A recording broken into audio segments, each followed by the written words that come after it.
pa siyang bubong. Siguro sa susunod na mga araw lalagyan na ni Habi ng bubong yan. Sa ngayon, ayun, nagpuputol muna kami ng mga puno. Si Habi pinuputo niya yung mga puno at ako naman ang nagsusunog ng mga dahon. Ayun, doon ako nagsusunog. Diba?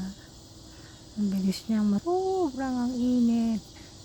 Pakainit dito ngayon, grabe. Talagang masusunog ka. Ayan ang aming munting bahay. Update ko po kayo kapag may bubong na ang aming bahay.